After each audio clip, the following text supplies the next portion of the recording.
What up? It's your boy T-Bear here in reaction. So Savon being with you for Wrestling Wednesday from Wrestling Flashback. Now, this one is issue one. My boy B the Man suggested this for me. 10 times WWE fired talent for crazy reasons. So we're gonna find out the many times that a wrestler got fired for some crazy ass reasons as well too. So without further ado, let's see what crazy reason 10 crazy reasons that a WWE wrestler got fired. Anyway. 1, 2, is this on?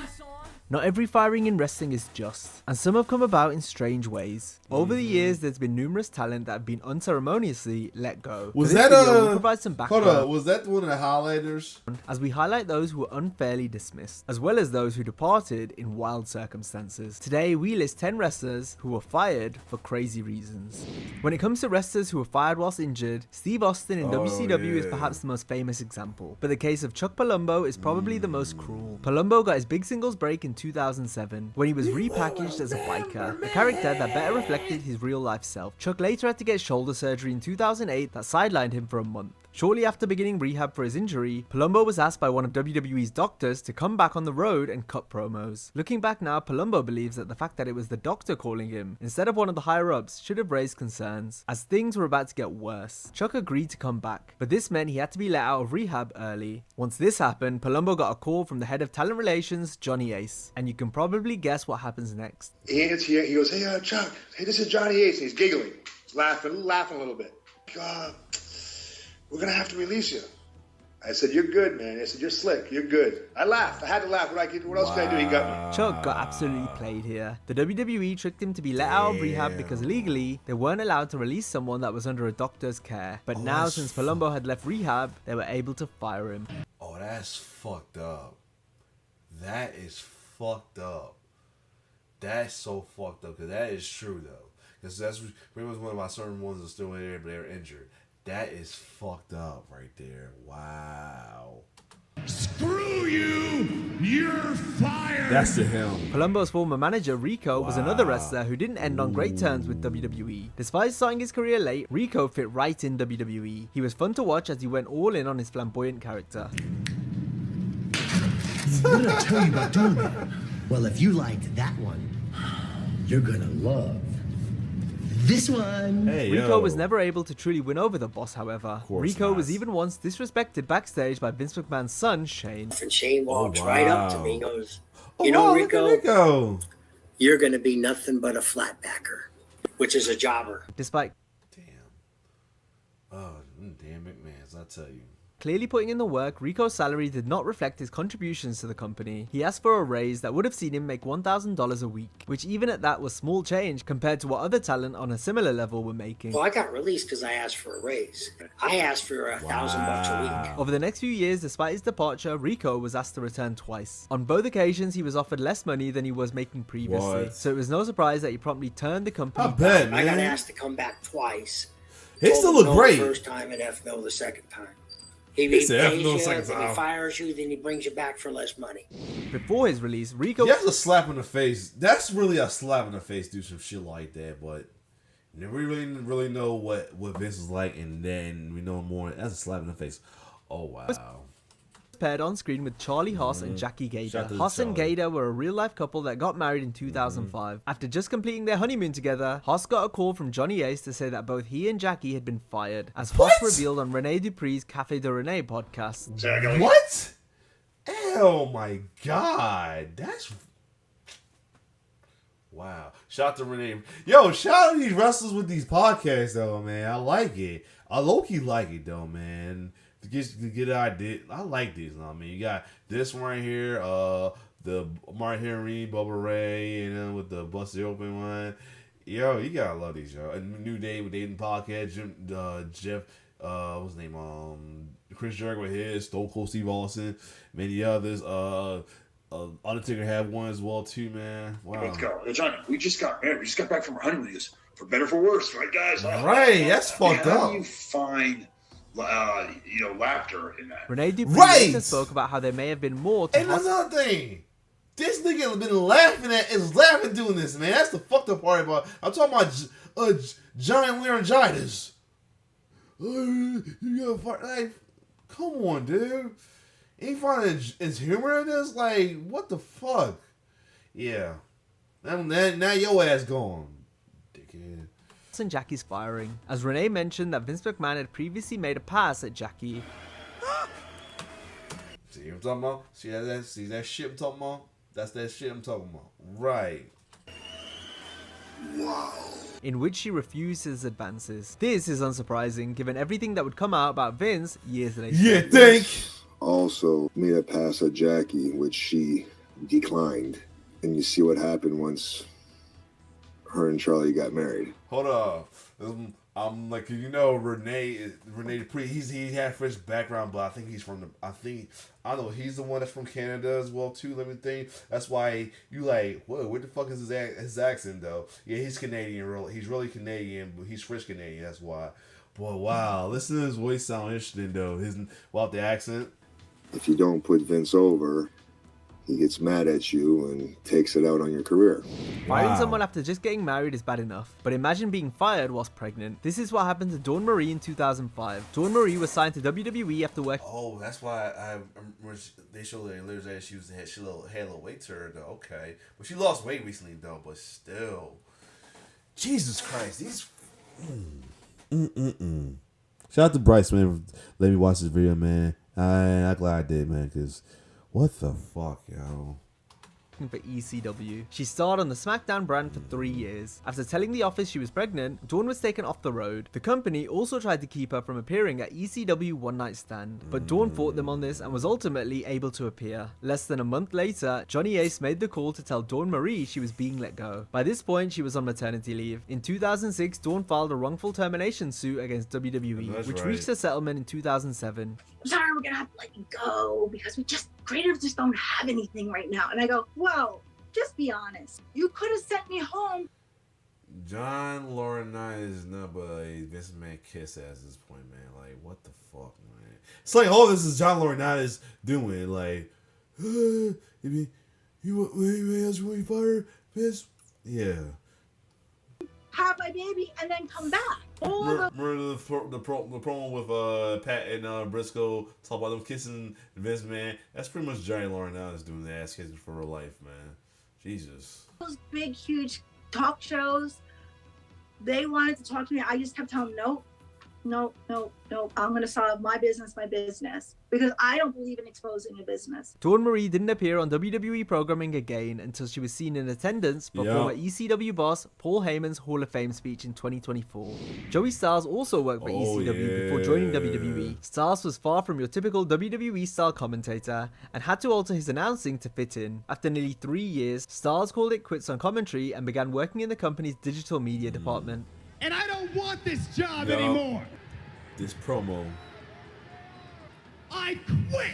We would still see Joey pop up on various pieces of programming, including a Facebook Q&A in 2016. Styles spoke candidly about the WWE product and offered insight into what goes on behind the scenes. He jokingly began the video by saying how this interview might get him in trouble. And if there's any heat to be had, for the record, it's mine, it's not Kathy. This certainly foreshadowed what was to come, in fact. Styles said he was going to be fired because of this interview multiple times throughout it. Well, this might be the answer that gets me fired. Joey has always been a straight-up, honest guy, and this Q&A was no different, as Styles shared his thoughts on WWE banning the term belt. I understand why we say title, because a belt is something that holds up your pants, but if it is used as a weapon in the ring, a title is not a physical object, so I have no problem saying championship belt. Styles also buried his run in WWE as an announcer. My short time on Raw, which I'm still in therapy to try to forget, and the 2 years I spent on WWE, ECW, women were just eye candy. He called out wrestlers up and down the card for using the same moves. Please stop doing the suicide dive Years ago, it was special because very few people did it. Last night, Sasha Banks almost landed on her head. Oh, yeah. Yeah, she pulled a leader. If it's not special, don't do it anymore. But fans believe the real kicker was his comments regarding Roman Reigns, who WWE were doing everything in their power to push as the top babyface, despite many fans rejecting him. The internet fans are begging for WWE to make Roman Reigns a villain or a heel for you smart fans, and it's not happening. So obviously, no, our chairman and WWE does not cater too hard to our hardcore internet fans. You can't deny Styles wasn't... Well, he finally pulled the trigger on it, and because of that, from taking so long, we dealt with damn near 4 years of a reign of terror, aka the biggest apology for not booking Roman Reigns, aka what else? Punishment to the longest punishment to those fans who was hating on Roman for his during the babyface run, that the ones who was showing love for Roman Reigns during the babyface run love had to suffer through. So yeah, telling the truth in everything because Vince was being pig-headed. It was great to see the once loose cannon on commentary saying how it is. It was just unfortunate that it ended up costing him his job. This is so much fun, and of course people remember. Well, they're going to remember it because it's going to be what finally got me fired. A short time after the Q&A was posted, Styles was released. A few people have told me they thought that you tried to get fired. Is that true or false? No, I was not. I still got one. I still got a The video was podcast too. scrubbed from WWE's socials. The WWE have rarely ever done candid interviews in this format before or since, and it's no surprise why. Styles later embarked on a brief stint in independent wrestling until he was once again fired from his position, this time as the announcer for Evolve. This was after Joey used the Donald Trump line to compliment the ring announcer. Political talk had been strictly forbidden by Evolve founder Gabe Sapolsky, but Styles went for it anyway. After being dismissed for his comments here, Joey has never worked in wrestling again and has completely disappeared from the public eye. Joey Styles famously replaced Jim Ross on commentary in 2005 as the WWE looked to phase JR out, only to bring him back in a few months later. This is nothing new, as the company has tried multiple times to get rid of Ross, only to realize no one can fill his shoes. Actually, Jim Exactly. So I don't know what the fuck Vince was kept thinking trying to do it many times. Exactly. came back to Raw. I was replaced on ECW. What does that tell you? They hate him. I thought that was my chair. Yeah. And I really appreciate him keeping it warm for me. By 2013, Jim wasn't commentating anymore, but he was still under contract. He did various bits and pieces, including hosting an all-star panel for the upcoming WWE 2K14 video game during SummerSlam weekend. JR was given a format and script to follow, but it wasn't long until it all went out the window. Jim was in good spirits as he cracked jokes. We had a really cool panel. Most are actually sober, but not all. Can you imagine what the internet and the dirt sheets are going to say about this shit? The panel centered around the new game and the 30 years of WrestleMania theme. Although anytime Ric Flair was asked the question, he would go off topic. John Cena, in a 5-hour road trip, he'll drink 30 beers. I don't get it. He has a genetic gift. Yeah. The only guy that drank more booze than me after WCW was Gene Oakland. He definitely Gene's had 3 kids. He definitely was saucy. We stole it at SummerSlam for WWE. We stole it He's to that definitely company, saucy whatever it's tonight. called, TNA. You kidding me? That won't make the edit, but I don't care. Stephanie McMahon and the WWE higher-ups were livid with how the panel went. They didn't like how JR and Flair behaved. Rick was pulled from appearing at SummerSlam the next day, while for Jim, he would be released a few weeks later. Vince McMahon believed JR went on stage drunk. During a meeting between he and Vince, Ross denied this and said that he was fatigued, which caused his Bell's palsy to act up. I wasn't drunk. I had a cocktail, but so did everybody else. You know, Rick, unfortunately, had been drinking most of the afternoon. Oh, you I know you're going to fire me, so could you get it over with so I can make my flight back home, I said. What a wise ass. I just didn't do a very good job of being reliable on that day, and the more I talked, the more I buried myself. Despite this, JR Fucking Vince. That's all I can say about this is fucking Vince, yo. still put over the video game well, and 2K were happy with how the panel went. Plus, it was very entertaining for the fans watching along. Something fans didn't find entertaining, on the other hand, was World Championship Wrestling under Vince Russo's creative. In an attempt to try and recapture the magic he had with this dude, yo. I'm sorry. Fuck this guy. I'm sorry to say that, but this dude, man, ain't just the fuck the dude doing wrestling. This is shit he keeps saying in these little dirt sheets is about current stuff in wrestling, like keep your mouth shut, man. With the WWF, Russo made wholesale changes to WCW. He did this by overhauling the roster, which included getting rid of most of the international talent that had helped differentiate WCW from the competition, much to the chagrin of Sonny Ono, who was one of the people that got released. So when Vince Russo came in, saying that he was from America, that he didn't want any Japanese or Mexican on his American TV, proceeded to terminate every Japanese talent, all the Mexicans, off TV. Russo's comments and subsequent actions led to a discrimination suit filed against WCW by Ono. This was just one of the numerous discrimination lawsuits the company faced during this time period. Ono's lawsuit was settled for a sum believed to be in the 7-figure range. Russo had continued to say that he believes Japanese or Mexican wrestlers could never get over with US audiences. Seriously, who the fuck kept hiring this guy, man? Like, didn't TNA hire this guy? When did they learn? When it's like they didn't learn then? Why did you hire that man in TNA? And then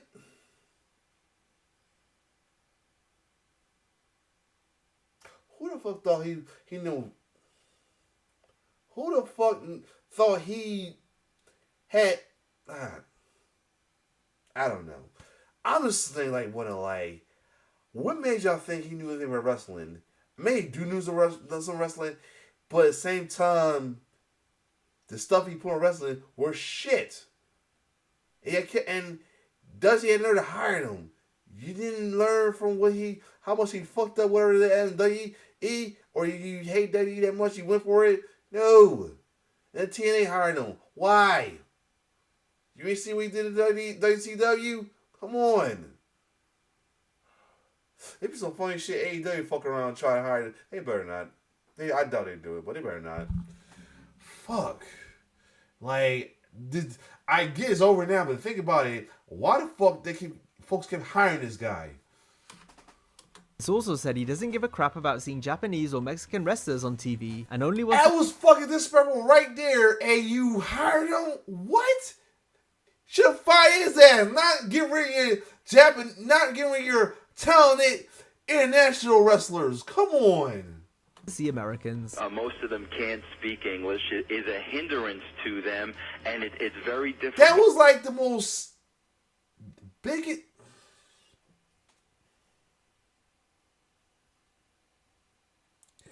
You had the most. You kept him, but he was precious. Fuck. You kept him from. He was precious. Fuck. You kept him, but got rid of.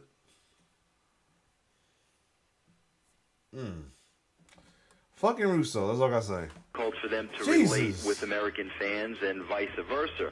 So what did you mean by I don't give a shit about a Mexican guy? What does that mean then? If I'm watching Raw this week, I'm not interested in Kalisto. That makes me a racist because I got no interest in Kalisto. Speaking of America, they'll make you a racist, but it make you don't make you fuck. I can't think of the word right now.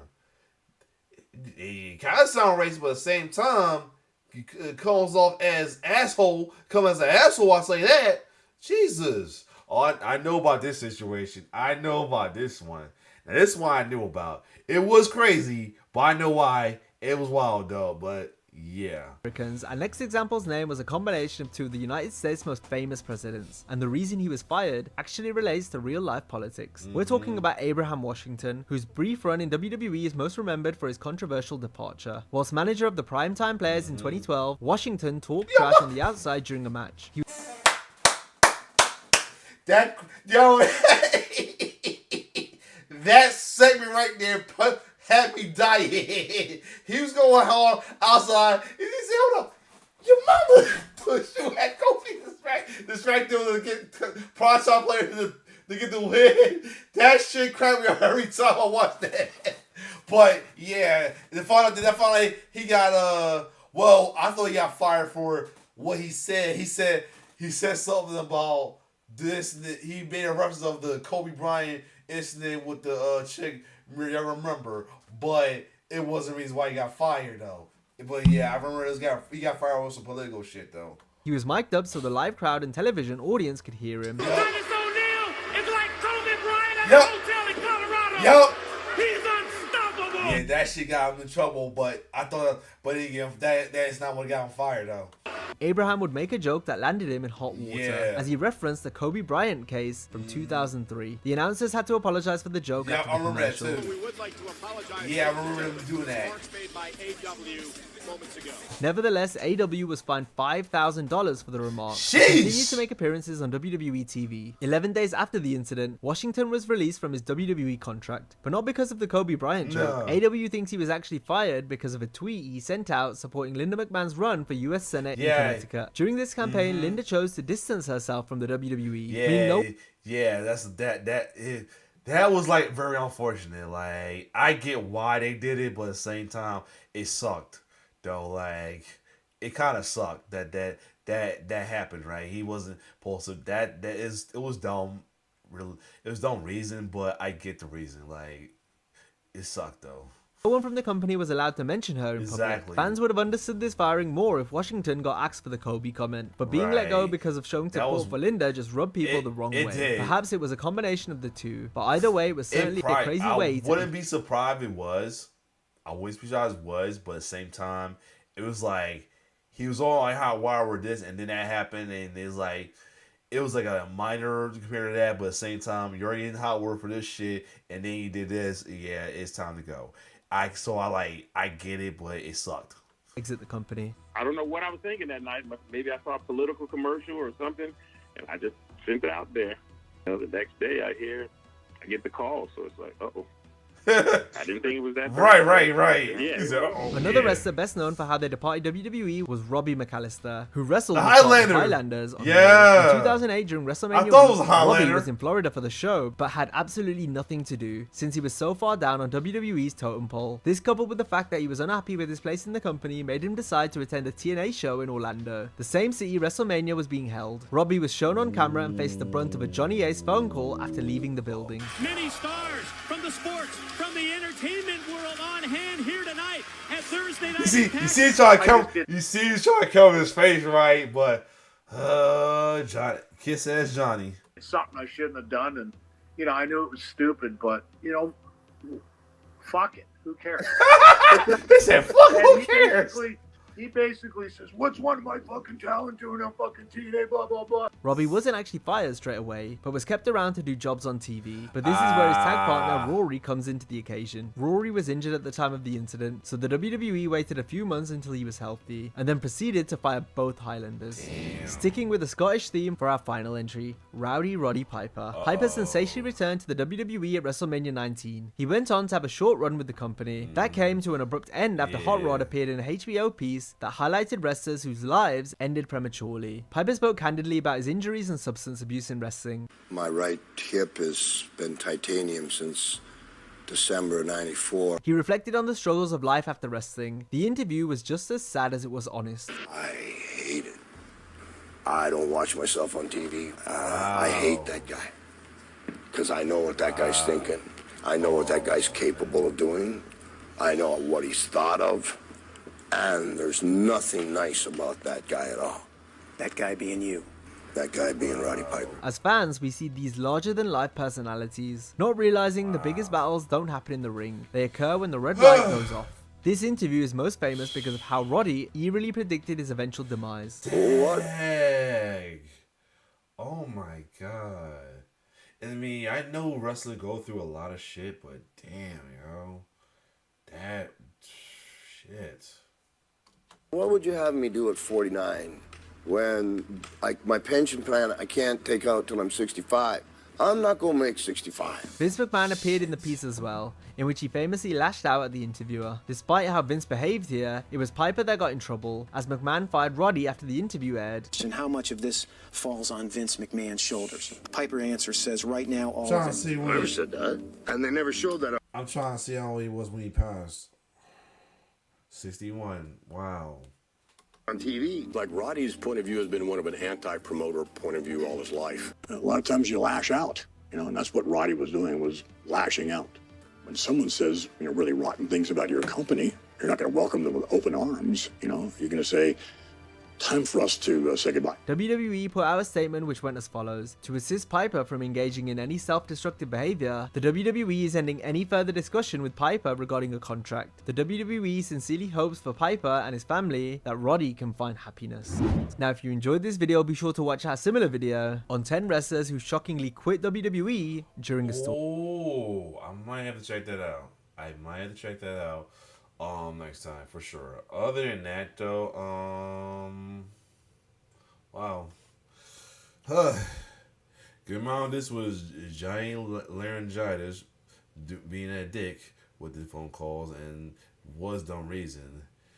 But the fucking Vince Russo getting rid of all the international talent, that sent me, that I ain't gonna lie, rubbed me totally the wrong way as well too. I mean, that's why I was irked about that, say what I said, because what the entire fuck, like how this man still had a job, but they let him do that, and they get rid of them instead of him. Like, that was just a total big what the fuck right there. Like, come on, yo. And then the fact that TNA hired him right after, like, he pretty much did the same bullshit on air as well too. Like, not talent wise, but like a shit writer, man. Like, come on though. Like, and then he still don't fucking learn because he's talking shit about